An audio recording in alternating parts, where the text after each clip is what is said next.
8:29 is your time. Let's talk money. Let's talk real estate. Well, if you've driven around Columbia lately, you've probably noticed cranes in the skies and new neighborhoods popping up all over the Midlands. With so much new construction underway, many buyers are asking the same question. Is it better to buy a home brand new or a resale property?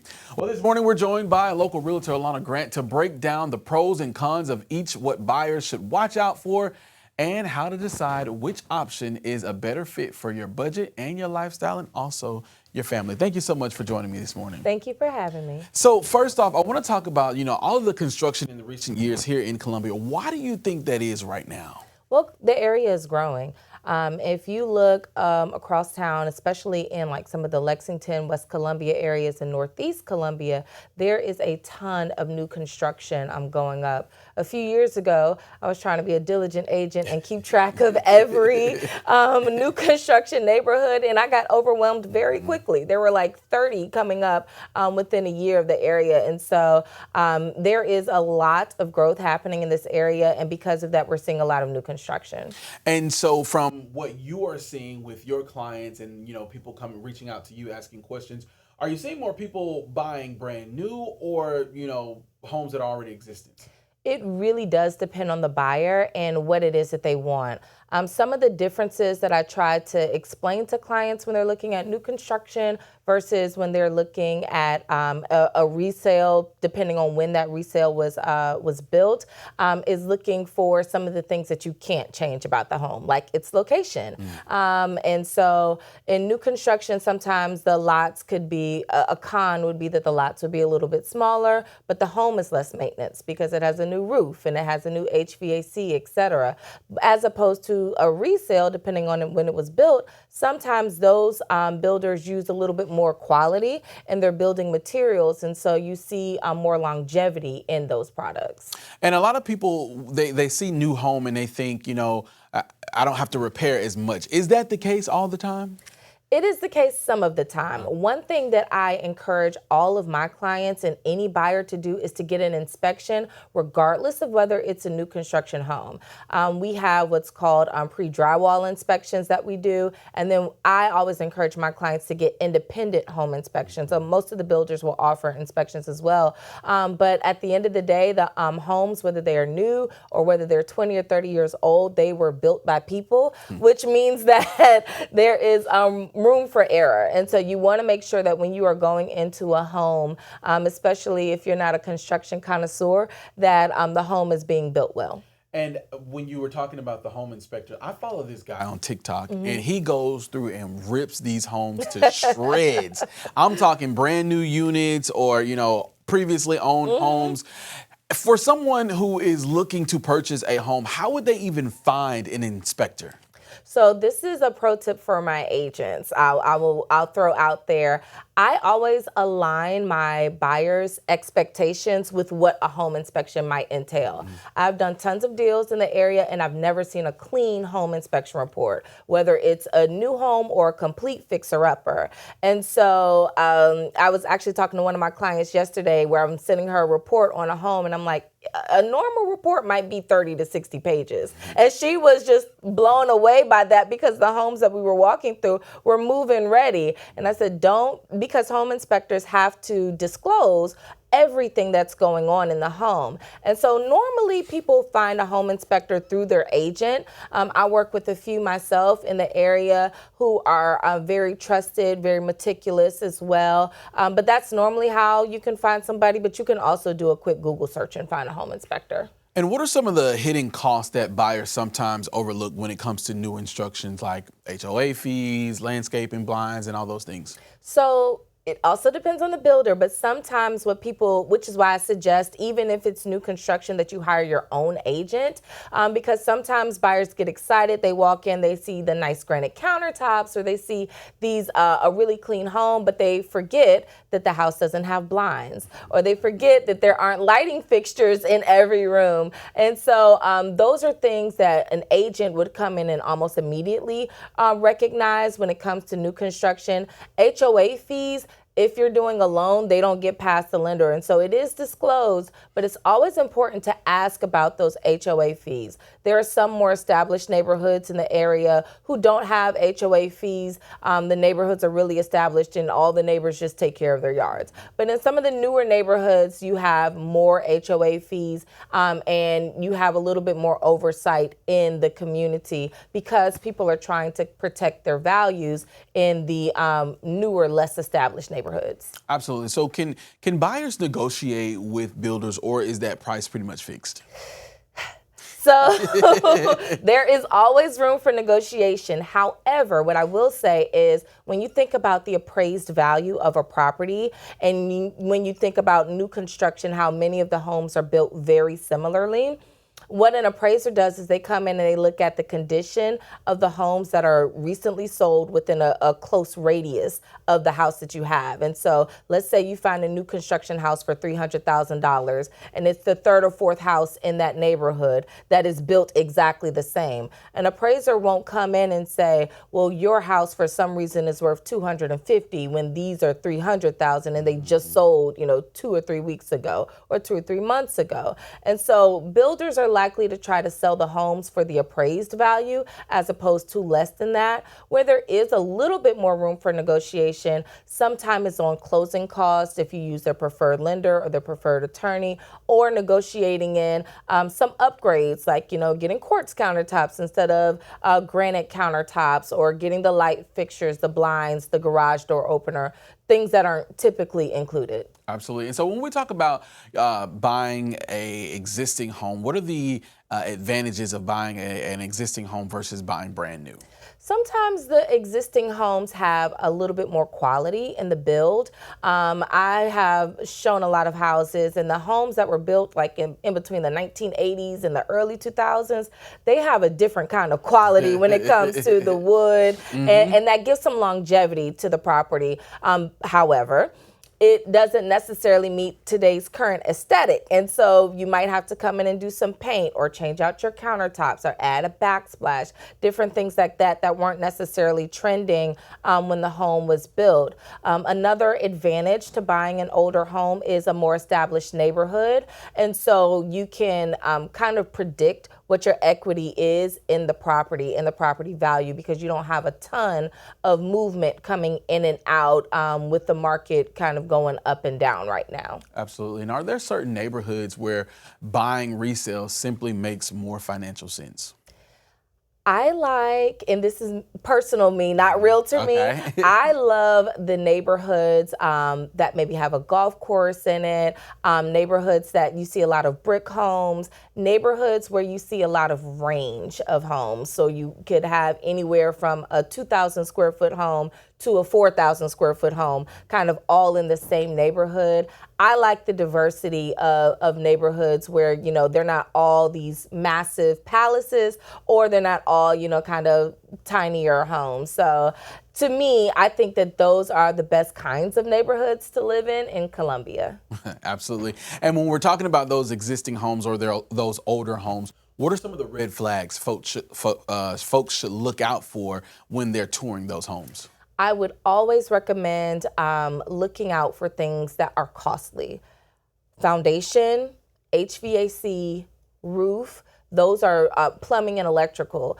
Those come up on home inspections. And so again, I recommend that everyone get a home inspection regardless of whether they're buying new or old. But looking at those higher ticket items, even windows I would include in that, to make sure that they are either of quality or in good condition, or, in the best case scenarios, both.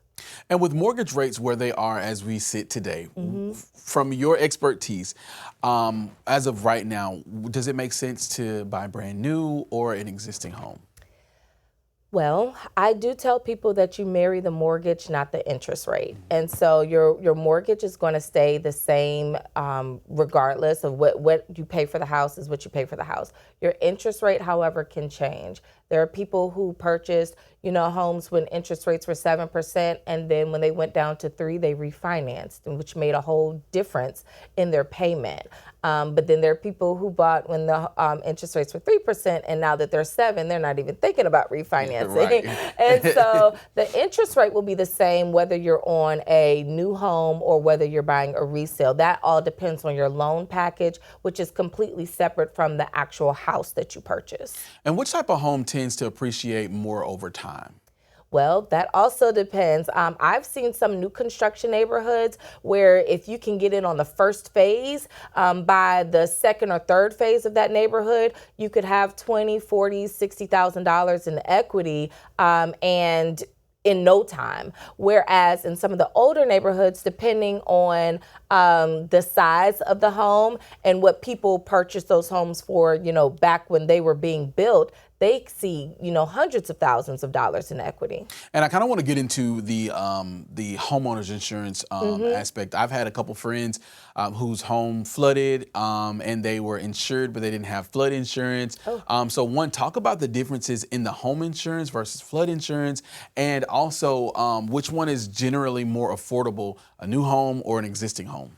So to me, depending on the negotiation and the pricing and different things like that, I believe that new construction has its benefits and affordability in terms of maintenance after purchasing the home.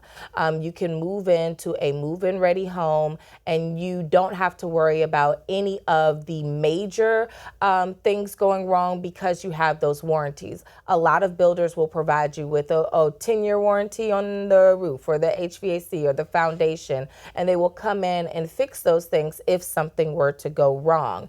I tell people you have to keep your warranties, and you have to locate them and all those different things. So there are nuances to it, but there are options for that. For an existing property, you have to negotiate that into the deal because it's not necessarily offered. And so you can negotiate maybe a 1-year warranty, but you have to have the responsibility of keeping up with that. And because your major units might be a little bit older, it requires a little bit more attention. And so it depends on the home buyer. If you're really attentive and you just have time to take care of a house, an older one might be a better fit for you. But if you're, still moving and shaking, you might not be there in another 5 to 7 years. Right. Sometimes a new construction home might be a really good option because you can get a quick turnaround on your value. And growing up, we always hear our parents, tell us, and obviously this is a way different age than they were in, but they tell us about, getting older, buying that home, and just having the American dream. For someone who is out there watching this morning, who's considering or, playing with the idea of purchasing a home or going out and buying a home, as it is right now here in Columbia, would you suggest that they get a new build or an existing home for a first-time home buyer? For a first-time home buyer, if they are looking for a forever home, I would suggest a resale. If they are looking for a home that they could eventually use as an investment property or a home that they are using as a pivot to their forever home, I think new construction might be a really good option. Nice, absolutely. And what are 3 questions that every buyer should ask before signing that dotted line? Ask about a due diligence period, which is typically in standard, it's always negotiable, 10 business days where you can get whatever inspection you want to get on a property, new or resale. And in that, you can find out as much information as possible about the property before you decide to move forward. So I would always ask about including a due diligence period in the contract. I would ask about the location. That's one thing you can't change about the house. And so look around for things like schools, shopping, entertainment, kind of the establishment of the neighborhood so that you can make sure that you're in a place that you're comfortable being in. And the last thing that I would say is looking at property values nearby and looking at what things have recently sold for in the neighborhood and being able to weigh that in, because while I am all for buying a house, I tell my clients to also consider that this is an investment as well. So it is more than shelter, it is an investment, and you want to make sure that you are making a good investment and not just having a nice home. And anytime that I hear or see interviews with realtors, agents, and things of that nature, the interview is always geared towards, buying that home, getting into that home. Let's talk about somebody who purchased a home, but now they don't think that's what they wanted to do. What are the options that they have to get out of that home? You can always call your realtor back, and they will be happy to list your home. I have this conversation with my clients when I'm prepping them. I'm like, hey, while I would love to get another commission and sell your home in a couple years, if that's not what you want, let's really take our time thinking through and talking through what it means to purchase this particular home. But there are options. I personally bought a home at 25 in Virginia and then decided I wanted to move to South Carolina. And I just had enough equity in my property to be able to sell it and make a little bit of a profit to afford the move. And so, when you're signing that dotted line to the 30-year mortgage or the 15-year mortgage, you're not signing it in blood. You have that you can get out of a property. People sell homes just as much as they buy them. And that's indicated by looking on the market. You'll see that there are homes that are resales in new construction neighborhoods where they're still building out the neighborhood. So you'll see a home that was built in 2024 or 2022 that's being sold again. And so it's not a permanent thing to get into a home. The main thing that I would say for buyers who may be in a house 2 or 3 years and then want to sell it is making sure that they have enough equity to cover the cost of selling. Absolutely. And what's one misconception that you think folks have when purchasing a new home? I know I have friends that are just like, oh, my house is new, I have nothing to worry about. And I just feel like that can't be the case. But what's one thing that you see, like one big misconception that you've seen? That's the one, that if the house is brand new, it's perfect. That is just not the case.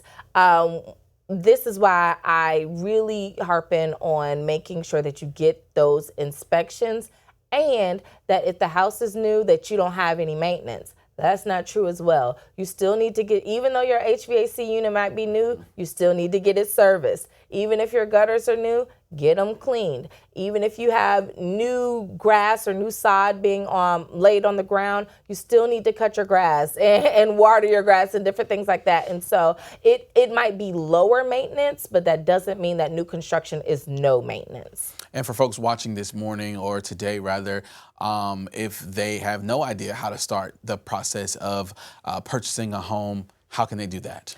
They can start by reaching out to me. My website is www.alanaismyrealtor.kw.com. I'm happy to help anyone who is interested in buying or just needs a consultation. Most agents do free consultations, and I'm certainly one of them. I like to work with first-time home buyers and first-time home sellers because I went to school to be a teacher. And so I'm a teacher at trade, and I love to help walk people through the process.